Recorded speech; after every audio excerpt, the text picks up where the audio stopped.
Thanks for joining us on 9 News at 12:30. I'm Sam Shocker. Denver got this snow day started with rain while other areas got snow. And as you'd expect, Copper Mountain was getting snow pretty early. Look at it piling up. But closer to the metro, there was also morning snow over in Loveland. Let's take you over a live look looking at downtown Denver. Still gloomy here, some rain, but that will change. So joining me now is our senior meteorologist, Chris Bianchi, who's tracking all things this storm. Hey, Chris. Hey, thanks so much, Sam. Yeah, it is certainly a little bit soggy out there right now. This is not the main event. Just a reminder, as we've been saying for a couple days now, this is not an update to the forecast. Things today in the metro area for Boulder, for Fort Collins, for Denver, it's going to be pretty low key. It's not until after dark tonight that we see the real stuff move in. So again, if you got to get some last minute errands done, you need to go buy all the milk and bread. I know it's not the South, but I know that's what they do there when there's snow coming in. Point being, if you need to get stuff done, you're fine between now and sunset. Between now and 8 o'clock, you're fine.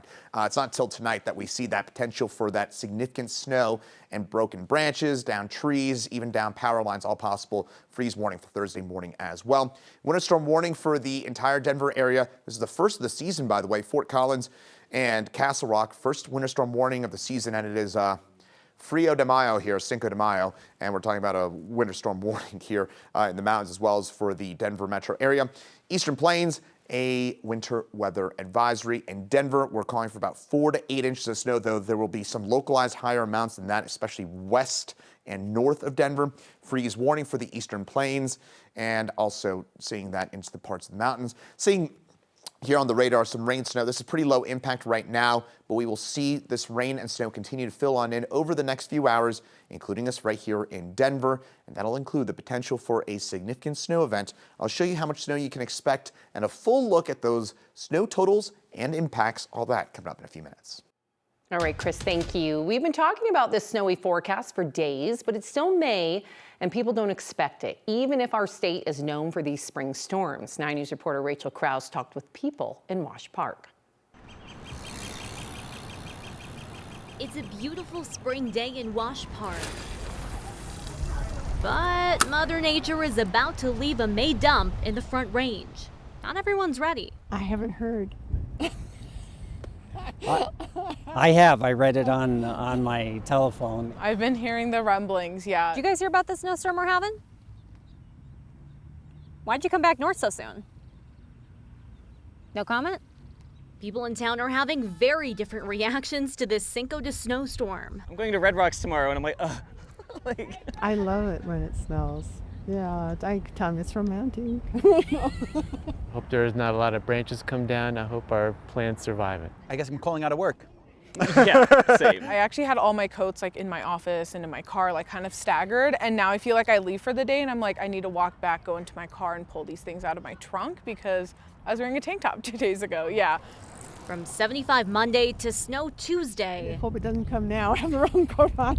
It's a week of weather whiplash. Yeah, we had summer in March, and now we're getting winter. Like it feels like springween, like it's kind of Halloween but in spring. Hopeful that soon Colorado can find a season and stick to it. Just wish it would be consistent for once. Like, this is ridiculous at this point, but oh well.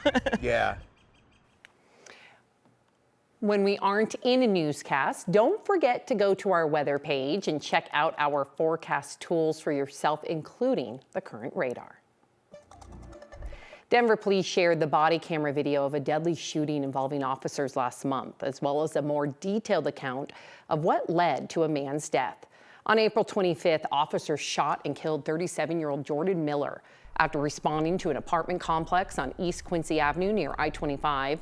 Reports said an armed man approached someone's car and pointed a gun at them. Denver police shared this body cam video that showed what happened when officers got there. They found Miller with a gun near a stairwell and told him to keep his hands up. We can listen to how the interaction played out, but we also want to warn you that some viewers may find this difficult to watch. Hey, I don't have to you, man. I'm not considering this. Keep your hands up. Yeah, you're fucking crippled, right? Come back down.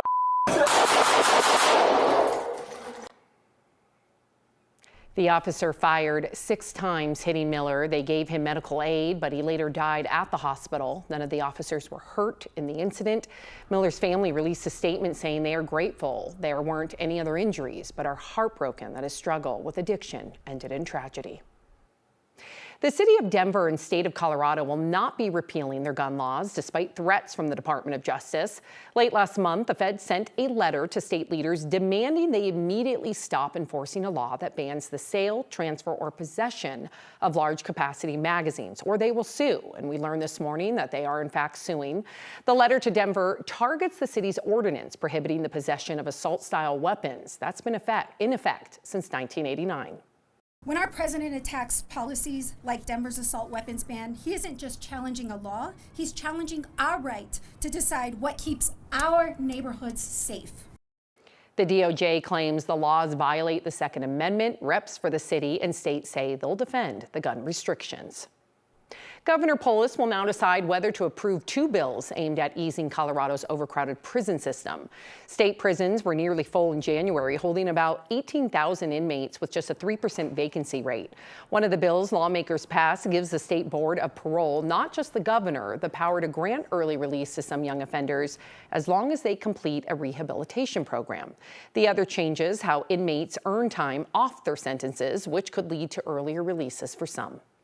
To be honest, these people are going to get out anyways, eventually. So why not make sure that we're investing in them participating in the programs that we know will lead them to not recidivate.